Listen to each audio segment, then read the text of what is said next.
All right, so I'm Erin Michael. Many of you probably know me at this point, but I manage our seating clinic here at the Spine Center, and I'm here to talk to you today a little bit about a very common topic, wheelchair frustrations. So try to help deal with some of the issues that come up with your wheelchairs and the different components and the ordering process. And so also with me today, change things up a little bit, I have a couple of our vendors here. So John Zakarko from American Medical, and then Greg Bush from New Motion. So they're here. It's going to be pretty informal today, so feel free to jump in if you have a question. The guys are going to jump in if I say anything that sparks a thought. And yeah, we'll take this as a team process. So whatever, we'll go with the flow of the room, okay? So first and foremost, just a little review of the therapist versus the vendor. So as a therapist in Seating Clinic, we don't financially benefit from the sale of the chair in any way. So we are kind of the neutral party in the room, there to advocate for you as the patient and also to understand the process from the vendor standpoint and be kind of the middleman.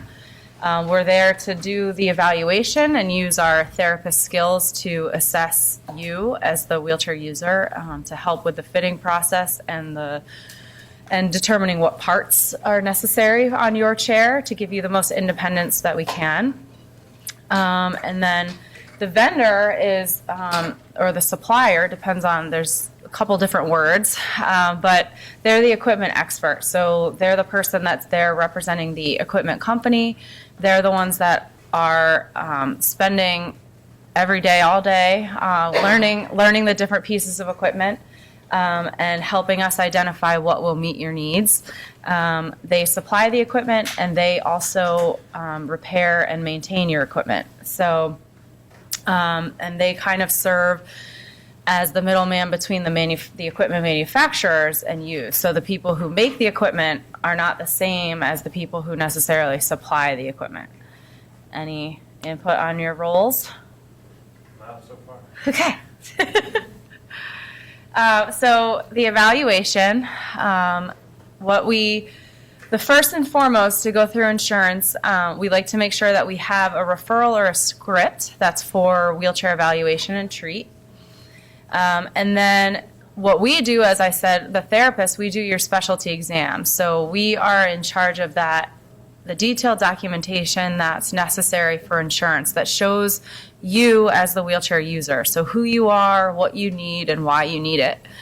And part of that process is that we have to rule out every lesser device. So if we're going for a power chair, we have to show even down to, first we have to show why walking is not an adequate means of transportation, even though many of us in this room know that after spinal cord injury, walking is not necessarily the common means of mobility. We still have to prove why. And we know paralysis exists with spinal cord injury, but we still have to prove that in our documentation. And then when we prove that, we then have to show why a manual wheelchair would not be an efficient means of mobility. And then also a scooter, and then we can prove that you need the power chair. The other thing is for Medicare, which Medicare, not everyone in this room probably has Medicare, but Medicare is the kind of the insurance that governs what all the other insurances do. So not every insurance follows exact Medicare guidelines, but what ends up happening is that eventually they do follow those guidelines. And so we kind of follow the Medicare rules as the strictest policy, and then we can go from there. And so one thing with that is Medicare has an in-the-home rule. So that means that whatever mobility device gives you your independence within your home, as in, it doesn't matter once you get outside the door of your house. So if you can roll 100 feet in a manual wheelchair, then essentially that's what Medicare will pay for. So if you need a power chair to go up the hill outside your house to get to the bus stop to go to work, for example, Medicare does not care about that hill outside the house. So that's something that sometimes we have to get a little bit more creative to try to help us justify what needs are in the home. And that's also a place where we can run into some blocks that can be very, very frustrating when we know what you really, really need. And it's the same thing for a manual chair. If you can walk 100 feet that could essentially disqualify you for your manual chair inside the home. So we have to go through the process of trying to show why that walking is not efficient. So maybe you can stand and take some steps, but you can't actually take your hand off your walker or you'll lose your balance. Or maybe it's the amount of time it takes you to walk from place to place. So we have to get some more details about that. And during our specialty exam, we'll do some outcome measures to show that. So we might do some walk tests or some timing push tests in a wheelchair. We'll use different ways to try to prove that that's not the most efficient means. And then the other piece is a face-to-face with your doctor. So for a manual chair, that doctor's appointment has to be within 6 months. And it can be a standard doctor's appointment. It just needs to show that you have the diagnosis that qualifies you for the chair. But for a power chair, it actually has to be a visit specifically for a mobility examination. So if that is not listed as the primary reason for that medical visit, then that note will not count towards justifying the equipment. And all of these two things have to happen before the order can be initiated. So we know that timing we know there might be a wait to get into the doctor's office, or there's wait to get into seating clinic, or, and so that can all kind of add to the timing of the process. And then once those are done, we'll have the letter of medical necessity, or it can also be called a functional mobility exam. That's completed by the therapist. So when you're in seating clinic with us, we'll be filling out a long document. That's what that is. And then that gets signed off by the doctor. Anything? Good? Okay. And then for a power chair through Medicare, there's actually 2 additional documents that have to be collected and signed. And it's called the 7-element written order and a detailed product description.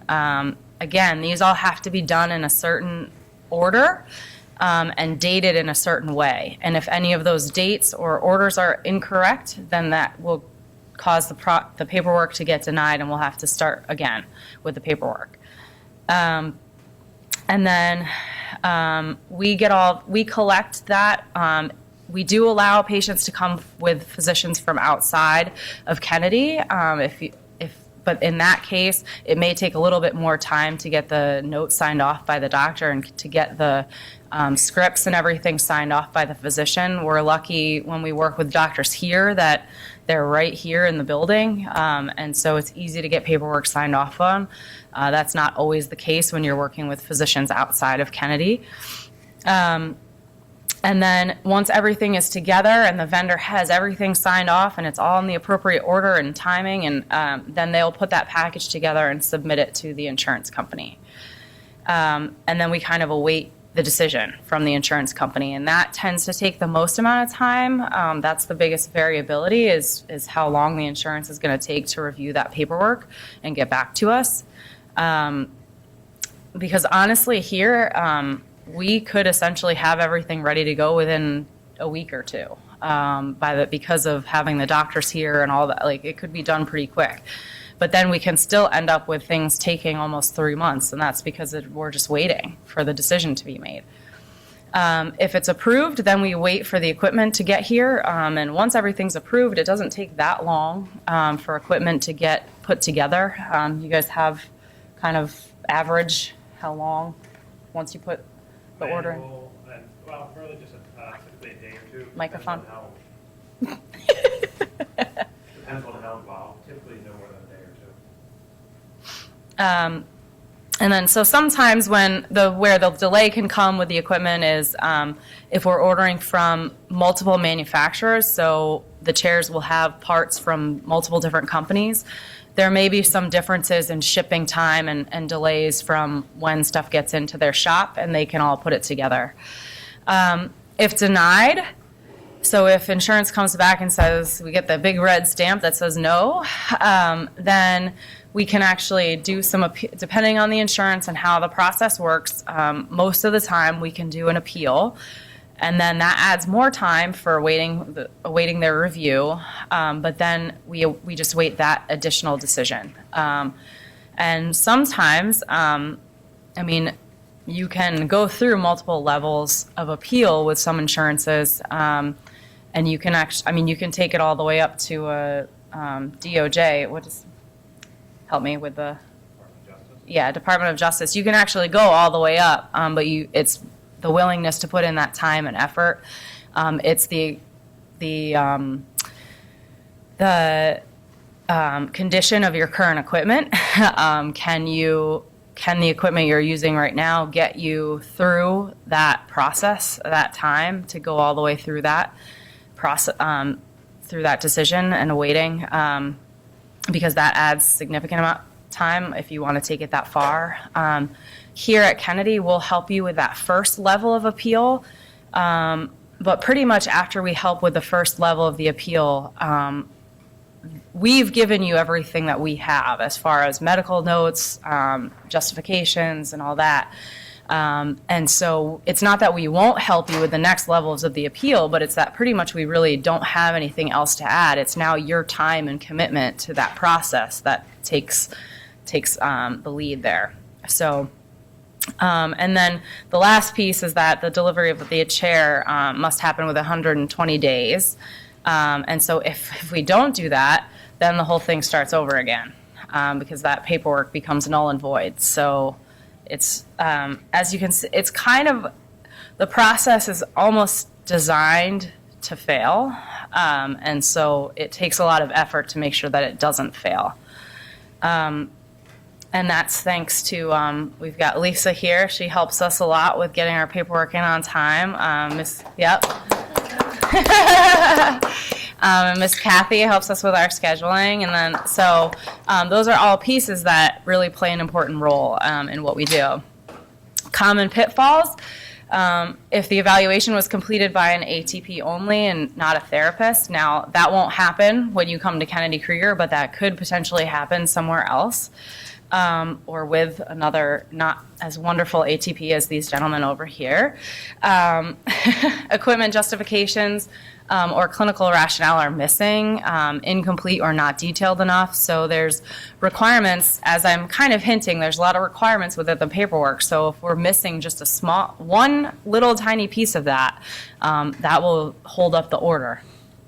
Another area where you can have an issue is inconsistencies between what the physician writes and what the seating therapist is writing in their note. So, and we've even had that happen here. Even though we work really closely with our docs, we've had that happen where something is noted, is not quite noted properly, and maybe the physician wrote, they wanted to show how well you're doing in therapy and how much progress you're making in therapy, and they show that you walked 100 feet, or they say that you could push your wheelchair all around the gym, or something in there, that can come back and kind of bite us in this process, because then insurance says, well, the medical note says you're walking 100 feet, so that's an area. And then now imagine if we're not working directly with the physician, how much more likely it is that the notes don't necessarily match. I know John and I had a patient who the medical note said that she was ambulatory, and then John and I stood her up to do a transfer, and I was scared even letting her do a stand pivot, let alone taking any steps. So those notes were very mismatched. And so we kind of had to go back to the doctor on that case and say, hey, something's not adding up here. Missing signatures or dates, as I indicated, there's orders that things have to be done in. So, and if those dates are wrong, or if there aren't dates on the paperwork, then that will cause us to run into an issue. Missing pages.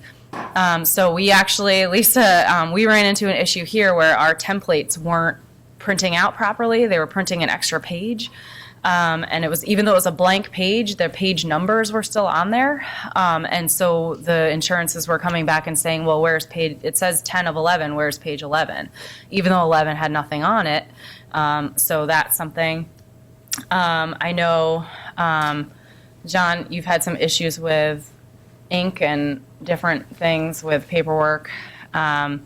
So yeah, John had an issue where a different therapist he was working with, started an eval with one pen and the pen ran out of ink, and then did the next half of the eval with a different pen, and it got denied because the ink was different. It was another black pen. Microphone. It was another black pen. I was there during the evaluation. I had a hard time telling where the separation was, and Medicare denied it because she didn't date an initial and explain why she used two different pens. They're not looking to approve the equipment, they're looking for reasons to deny it. Yes. So we just have to make sure we dot our I's, cross our T's, and just be very careful with the paperwork. In the home restriction, I talked a little bit about that already. So we can be limited by what you can do in short distances for what we can get you for longer distances, or even just more efficient ways. So we just have to show that difference in efficiency sometimes, or safety. If we know somebody's at much higher risk for falls when they're standing, there's different things that we can do, but we just, this in the home restriction does become an issue sometimes, a lot of times. Appointment or paperwork timelines are expiring. I talked about that, so things have to be done within a certain time. Or there's just that you do not meet the qualification criteria for the equipment. And I didn't put the criteria on here just because it's a lot of words and it's crazy, but just to give you an idea of what it looks like under Medicare's rules. So a manual wheelchair is covered if criteria A, B, C, D, and E are met, and then if criteria F or G. So that's 6 criteria that we have to meet. And then for the ultra lightweight chair, so that's a manual chair, then the ultra lightweight chair, we have to meet 1 or 2, and then 3 and 4. So that's 3 additional. So that's 9 things that we have to show. And just the way that it's written, that's wild, right? So, and that's just one chair. So that's just an ultra lightweight manual chair, not a power chair. So that's just an example. And that's, all those criteria are covered by our paperwork, and we have to make sure that we meet each of those in our paperwork.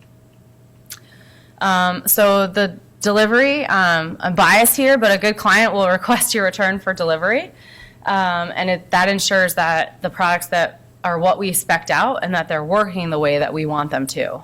Because there is, and guys can speak to this in a little bit, but there is a little bit of trial and error and a little bit of hope that goes into each of our equipment orders. So we come up with an idea in our head and we put together what we think is going to work for you and what we think the outcome will be when we put these pieces together.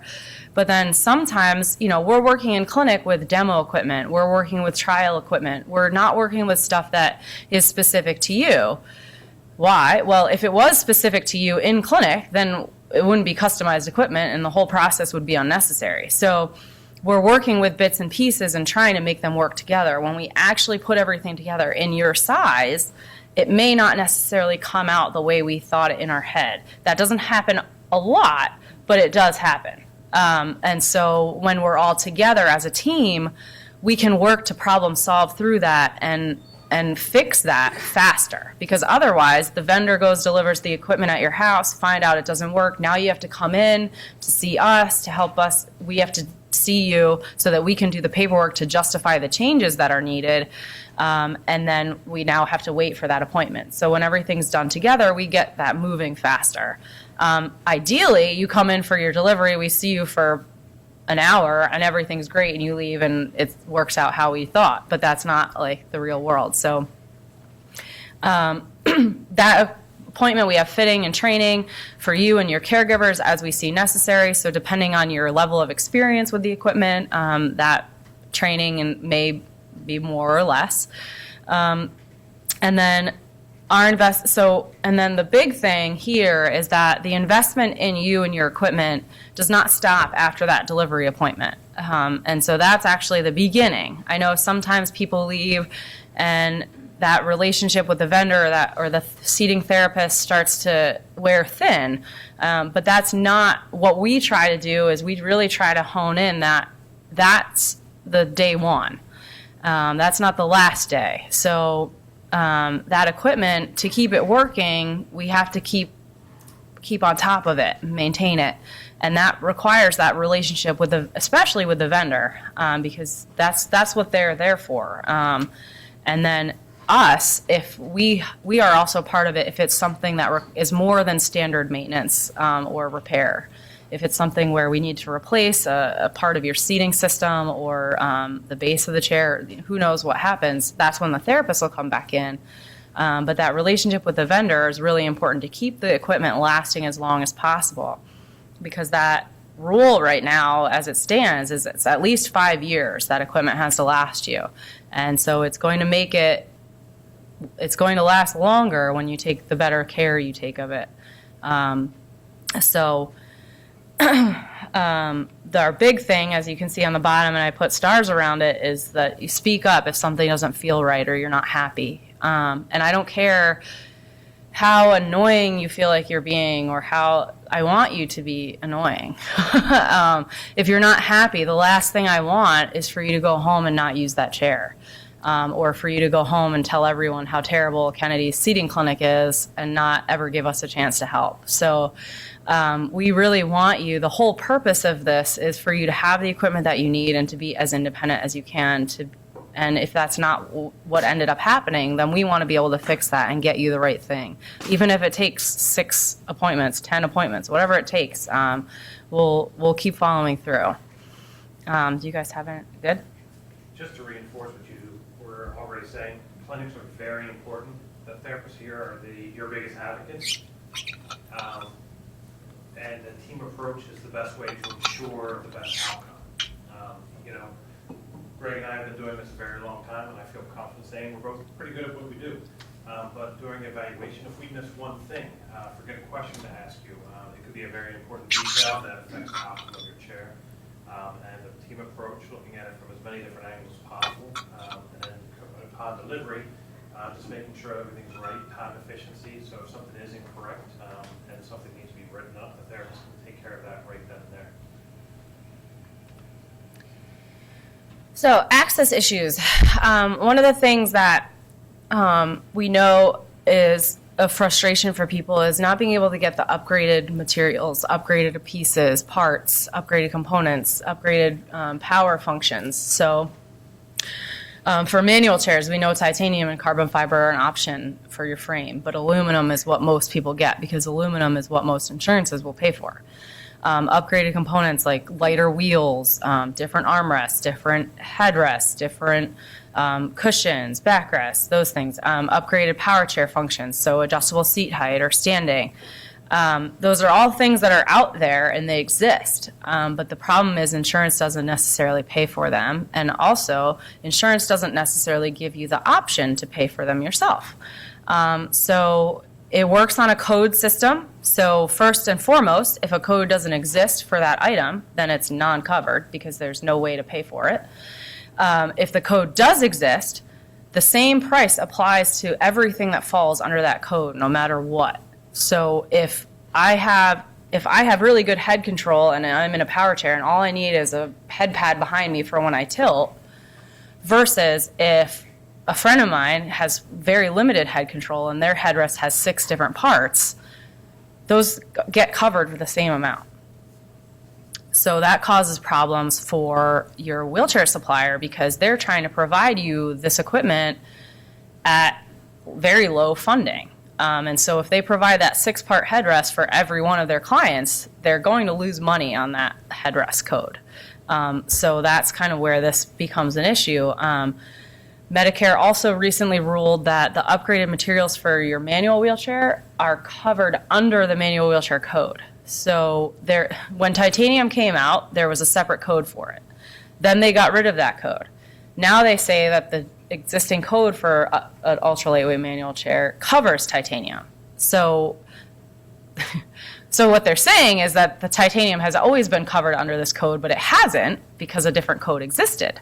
However, what they say goes because they're paying. So, but because of that, they're now saying that you don't have the option to pay for the titanium yourself because it should be paid for by insurance. And that's really frustrating because if you have the money and you want to pay for the extra $1,000 for the titanium or whatever, $1,200, whatever, why shouldn't you be able to? And then seat height adjustability and standing are often considered, so for power chairs, those are often considered something that's more of a luxury or not medically necessary, and so are often not covered by insurance companies. So that's that. Any questions there? Any comments? And then the other big one that we hear a lot is the repair issues, so how long it takes to get something fixed on your chair. One of the big things, yes, sometimes these guys, well, not these guys, but their companies, their service departments may make a mistake, and something may get missed, and so the time may take longer than expected. But often what happens is just the changes in legislation.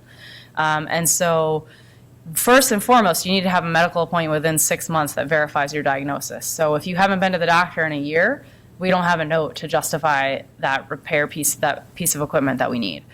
So we have to get you back to the doctor's office. Now that's funny, right? Because if your chair's not working, how are you supposed to get to your doctor's office? We don't know. Maybe the vendor will be nice enough to lend you a loaner chair that you can use to get to the doctor's office. The parts can't be installed. This is the big one. They cannot be installed on your chair until insurance approves them. If they are installed on your chair before, then that insurance will not pay. So I know you guys think, hey, my vendor will not give me this wheel. I need a wheel, or they won't give me a new motor. And why won't they? They're leaving me stranded in my home. And it's because they can't give you and every single one of their other clients that wheel or that motor without getting paid for it. They wouldn't be open anymore. So they can get away with doing that maybe here or there, but then it becomes not fair because now they're doing it for one person, but they can't do it for everyone. So they're limited by what insurance will allow. And then also reimbursement cuts have led us to have fewer vendors and fewer staff. So there's fewer people covering larger areas. So we're looking at servicing the same number of people, but with less companies and less people. So any comments? And so this is that kind of, but I need my equipment. How can they not understand that? So complex rehab technology, so your chairs, they're part of a bigger category called durable medical equipment. And so this puts us in with walkers, canes, standard wheelchairs, off-the-shelf type stuff that does not require a specific evaluation. So if you think about, if we give you a walker in the gym, what do? We push a couple buttons and we make it the right height for you. So versus a wheelchair, we actually sit you down and we do measurements and we do all these things to get the wheelchair right. But they're under the same category. So the coverage for these doesn't account for the time spent by us on the eval. It doesn't account for the times, mostly it does not account for the time they spent on the road here. These guys don't get paid while they're here for the eval. And so the gas or the mileage to get to your house to do service or to get here or where it does not get covered. So that's all stuff that is covered in the cost of the equipment. But the cost of the equipment has been trimmed. So that it's covered in that is kind of bogus at this point. And I don't know if you guys want to... Yeah. You can see their faces are turning pale. So, and then, so also the bigger thing there is it puts us at risk for any cuts made to DME. So that's where the problem happens. And then the fraud and abuse that have happened in the durable medical equipment industry have put us on the radar, and especially with power wheelchairs. Not the type of power wheelchairs that you guys usually use, but the more standard power chairs. There was a lot of fraud and abuse. Scooter store is closed now, but they're closed for a reason. The Hover-Round got raided by 5 government agencies not too long ago. So because of that, we are now under a microscope. So that's why this extra paperwork is necessary and these extra medical appointments and all that. They're trying to find a way to streamline everything, and this is how they're doing it. And then the competitive bidding process is something else that it's complicated to explain, but it's what it kind of sounds like is the vendors compete to get the lowest bid for a piece of equipment, and then that causes the overall reimbursement for equipment to go down. And so again, just different ways that funding is getting cut for this equipment. And so I talked a little bit about it, but the funding cuts, there's less providers, so covering the same size area. And then also, unfortunately, manufacturers, some of them, not all of them, but some of them are using cheaper materials to meet those bottom lines. So we're seeing stuff break down more because they're trying to still stay in business too. So, all right. So all that sounded really rosy and rainbowy, didn't it? I know it all sounds really bad, but I'm hoping to turn the corner here and make you feel a little bit more like you're in control. And so starting with the very basic of just knowing your equipment. So learning how to perform your basic maintenance on your equipment, tighten your screws and bolts, maintain your wheel bearings on your manual chairs, like removing hair from your caster wheels. Basically, if you're noticing that things are breaking or coming loose, or that you know how to identify them, and that those basic things you know how to fix them, so things don't start falling off. And then again, we know your vendor. So if something is out of your realm of capability, or you don't feel comfortable with it, but you know something's wrong, like your chair's shaking, or the battery's not staying charged as long as it used to, or contacting your vendor right away. So again, I go back to maintaining the relationship with them. Make sure you know who they are. We've had patients come to clinic, and or Miss Kathy can account to this, as she asks when she's trying to schedule an appointment, well, who's your vendor? And they don't know. So that's not a good thing. That's not what we want. We want you to make sure you know who gave you your chair. Or we have patients that come in and there's 6 things that have fallen off their chair, and I say, "Oh, did you call your vendor?" Well, no. Well, then it's not going to get fixed.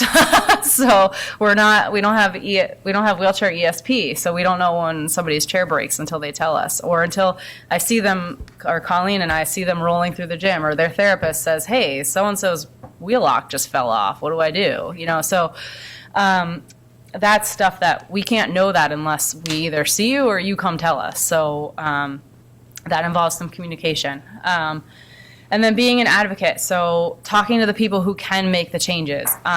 Now, for yourself, so you can advocate through your insurance company, or if you're employed, you can actually go to your employer, and if your insurance company is denying something, you can talk to your employer about that and see if they can help you with that. Advocating for yourself also includes knowing who your vendor is and keeping in touch with them. And if you feel like something's taking too long, calling them back and saying, "Hey, where are we in the process? What happened?"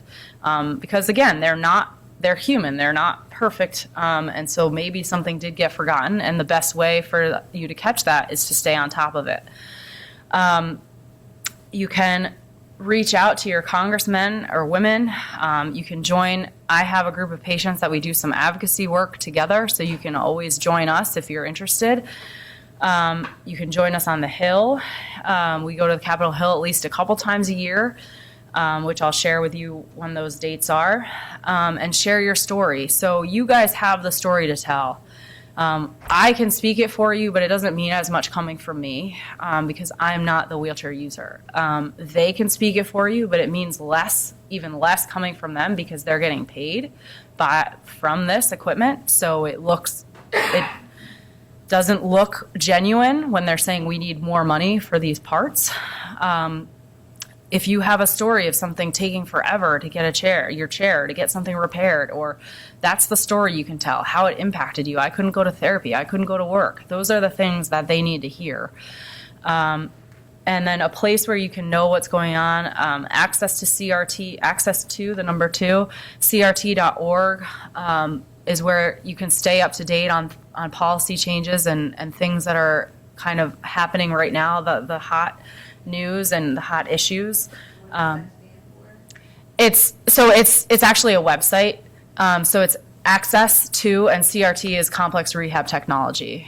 And so it's actually put on by one of the bigger groups that oversees wheelchairs and vendors, and they are a big advocacy group, and so this is their website to keep everyone informed on what's going on, and they'll put calls out to, you can sign up basically for an email chain, and you'll get calls for when they need help, when they need people either making calls to offices or sending emails. They make it really easy for you to participate, and so just to do different campaigns. A lot of times we'll do call-in days where everyone's calling on the same day, so it actually makes an impact. It's like every single office gets 20 calls about something in an hour. They're gonna remember that more than if 20 people call on 20 different days. So being an advocate, the current legislation, we just had a chance so I talked a little bit about the competitive bidding, and that's mostly affecting manual wheelchairs right now. Manual wheelchair parts, components are under the competitive bid pricing right now, and we had a chance to save them. The power chair parts have been saved already. We had a chance to save the manual parts as part of a Medicaid bill, the Improve Act, that came through at the end of the year.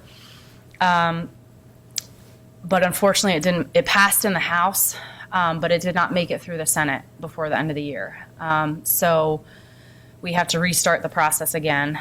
And that happens a lot with the government because of recesses, and then the congressional sessions are only 2 years. So if something doesn't make it through in the 2 years, then we have to start over. And get everybody signed back on and try to get it added to something else. So it does feel a little like you're walking into a wall. But if we're not there, then we're very, very easy to ignore. And so that's always how I look at it. Yes, it's time consuming, but it's a lot easier for them to deny us when they're not looking at us in the face, and they don't know who we are. They can't put a face to the problem. That's why I say get in front of your Congress people. We have a couple of our patients who now know a couple of our Congress members and one of our senators pretty well, to the point where they recognize them when they see them on the street, and that's important because when they go to sign off on one of these things, they see your face. So it gives them something more tangible. The other thing, the big thing that we're really, really pushing for, and that we've been pushing for a while, is this separate benefit category. So we want to actually get custom wheelchairs pulled out of complex rehab, out of durable medical equipment. We want them out of that category. Orthotics and prosthetics are out of that category, and that helps with funding. It'll help us get acknowledgement for the process and all the effort that it takes. So that's one thing that we keep going on. The other thing is in this separate benefit category, and the way the bill is written up, is it shows that we identify that there has been a lot of fraud, and here's how we are self-regulating that, and here's what we're requiring from our suppliers who provide this equipment. So. And then the other big thing I can tell you is the Medicare complaint hotline. Constantly we hear that they don't hear any complaints about the process or about the issues. And so call that hotline if you have something that happens to you personally, especially service and repairs, because that's where we're seeing a lot of the issues, but they're telling us that they're not hearing any complaints. So. And then if you want to get more involved, there's different ways that you can do that. So the consumer group websites often have advocacy pages to them. So United Spinal the MS Society, the ALS Association, they all have advocacy tabs, and they keep you up to date on different issues, not even just wheelchair issues, different disability rights concerns, and things that are happening now that may affect you personally. And then, like I said, know who your legislators are, make sure they know you. Phone calls, emails. When you write them an email, everything has to be logged and kept. And so those emails go into kind of basically a database. So sending letters is not efficient anymore because of all the terrorist threats that have happened. A lot of letters just don't even really make it at this point. So phone calls and emails or even in-person visits are kind of the best way. And you can find out who your people are at senate.gov or house.gov. And then there's a couple organizations. People for Quality Care is a grassroots group that can help you if you're looking to get involved. And then that. So I know it sounds a little gloomy, but we're here to tell you that it is possible, and that we do our best to work within the system. We try to keep a lot of this in the background from you guys, but sometimes it's good to just know the process to understand why things take time, why we have to see you in seating clinic, why you have to go to your doctor, why we need those things to happen. And if anybody has any questions for us, yes. So, besides the gloom and all this stuff, after 10 applications for a chair or whatever, how many of them actually are able to go through? I mean, just as a number, I don't know. So, Well, it depends on. Microphone. Chair. so also repeat her question. The amount of approvals and denials is really dependent on a couple of different things. The category of chair, manual chair, scooter, group 2s, or group 3 power chairs. They all have different denial rates. And also, it also depends on the clinics where the people getting the paperwork written for. Some clinics have much higher rate of denials, whereas Kennedy Krieger, I would say less than 5%, 10% are denied. And I think that's even a little high. I would say probably maybe 5% of denials. But here it's a little bit easier because a lot of the patients that come here have a neurological issue, and it makes it a little easier for justification. For people with non-neurological, it gets a little more complicated in trying to justify certain things because of the way Medicare and other insurances write their rules and requirements up. But did that answer your question? So in other words, you guys are 100% behind each application you do. Oh, absolutely. I mean, if somebody wouldn't fit in that particular category that you were trying to go through, you would let them know and say, go another round or whatever. That didn't make sense because you're not answering. Well, So no, in other words- it did make sense. I just wanted to make sure that there wasn't more to it. So anytime we feel that, and that's, again, part of the team approach during the evaluation, if we think that there's going to be any hurdles that we see right off the beginning, we make sure that that's brought to light. So, if we think that, as part of our job is knowing the requirements for the particular insurances.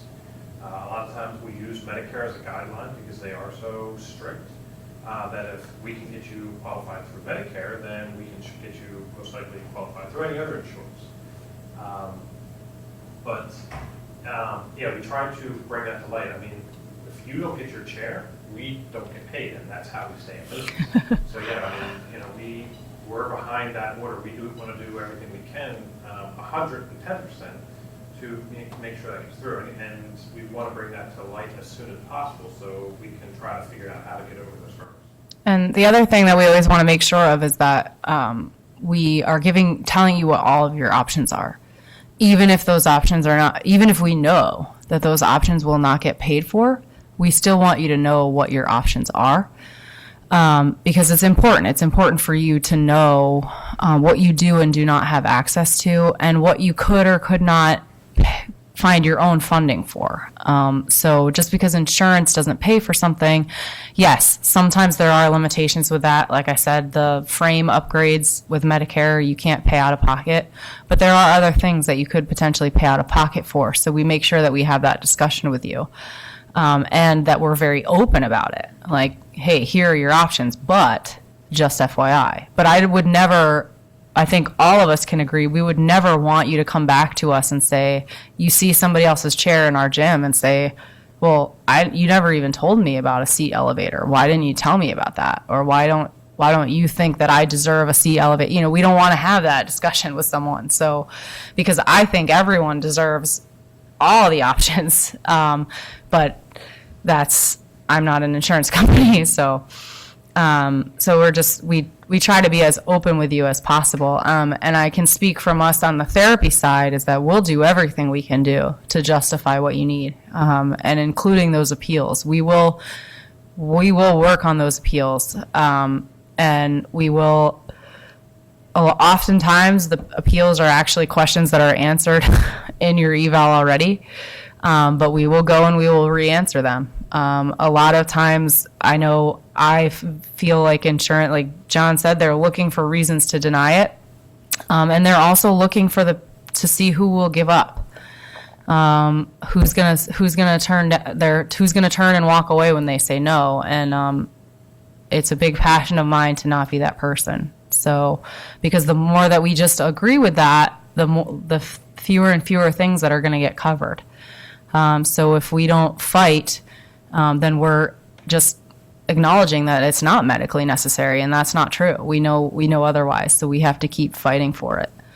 And I think Rakeem can tell a little bit about, it took us 3.5 years to get his new chair.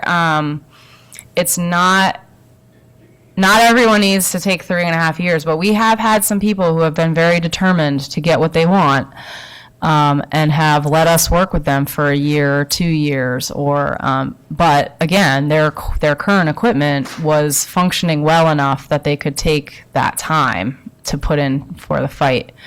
And Rakeem, the other thing was, I know you found some supplemental funding. It did take like 3 years of different denials.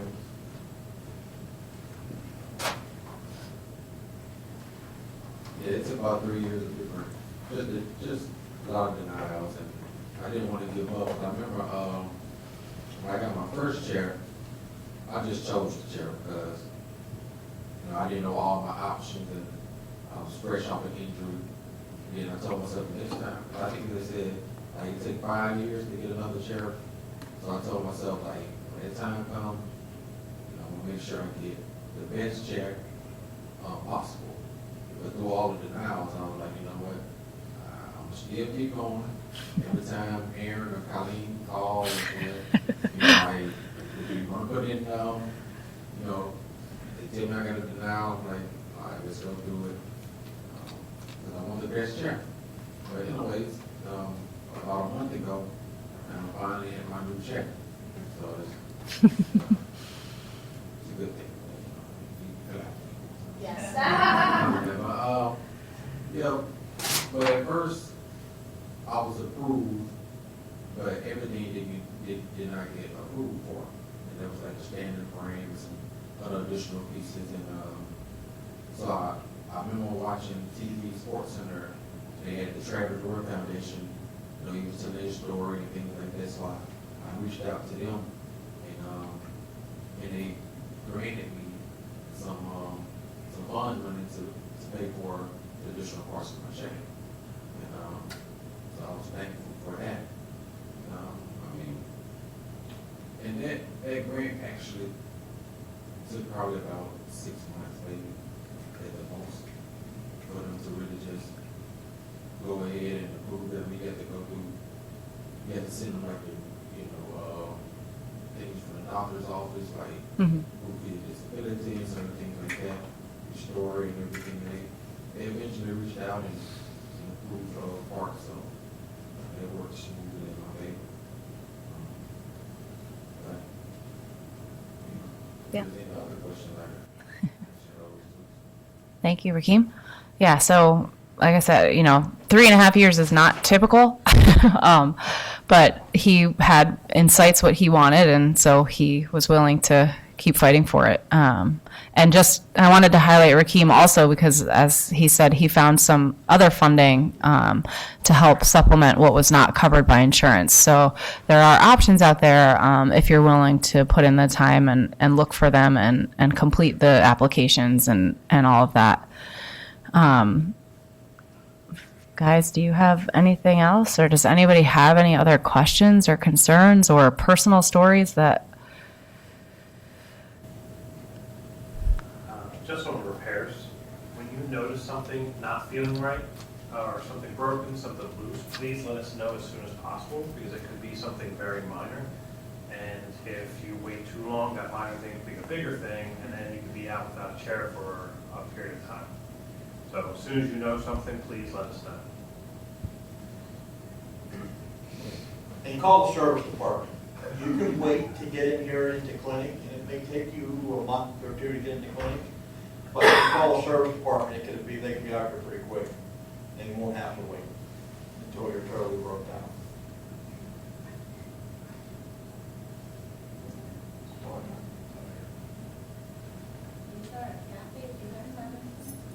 Well, there's a team of people behind Greg and John too. They do great getting back to us. We have a lot of paperwork that's always getting processed and going through the chain. But behind them, there's also a whole team who are always on your paperwork. They're constantly looking at end dates, expiration dates, calling us. You need to get the patient in, move their appointment up. So their companies are wonderful. It's not just them who are working hard and getting emails from me and everybody else. And they're out the word, and they're seeing patients, and making repairs and fitting new chairs. But then there are people with them who are also working just as hard, just to try to keep everybody's order coming in and trying to get your chair as soon as possible, making sure things don't expire so you don't have to make another trip to Kennedy Krieger to see your doctor. Like, they'll call when it's an emergency, like, if you don't get this paper signed in so many days, the whole process goes back to the beginning. So they're very good. Like, I'll email them directly, or the people they work with, and it's really two good companies to work with. So as far as being an advocate for yourself and learning there are a lot of parts that just come loose all the time. Do we just learn about how to tighten those ourselves during a service appointment kind of thing, I guess? Yeah, so that's something, so on chairs, the big thing as far as service and understanding your chair, well, I'll say before I answer Karen, is that naturally riding over the ground, the chair vibrates. And so stuff comes loose. Screws start working their way outward. The wheel locks, if you're in a manual chair, because you've used them over and over and over again, they become loose. And so there's a lot of different ways that you can work with vendor to learn some of that stuff. You can also work with some of us when you come in for therapy. We'll be happy to show. I've done it a few times where I've had a therapist call me over and about something with a patient's chair, and I'll take that opportunity to teach everyone about where the screw is that needs to be tightened. And yeah, I don't know if you have anything to add to that, but we don't expect you, the big thing, we don't expect you to learn it by yourself. So sometimes we'll go, it depends on how much time we have in those appointments, how the delivery goes, if we have time to go over some of that stuff. And if we don't, and it's something that you're really interested in, and we probably should do a better job of extending, but we can do an additional follow-up appointment if there's more stuff that you want to learn. And then some of it is just feasibility-wise. If you may not be able to access it, you may not be able to reach it, you may need a caregiver to do it, or it may be something that you actually do just need the service department to come out and do. There are some things And I've done for this group, I've done a wheelchair maintenance talk before, so that's something that we could look at Yeah, doing I would like to see. again. I kind of thought that might be Yeah. today, but. Yeah, it depends, with the way that the legislation is and all that, sometimes that takes longer than we expect to explain, but that's definitely something we can look at putting in again. And that's something we've talked about as a seating clinic, doing more of, just holding some groups here and there, so, yeah, so, long and short, there's different ways that we can do that, but, if we have more patients who are interested, we could always make that into like a little class too. Anything else? Oh, that was too easy.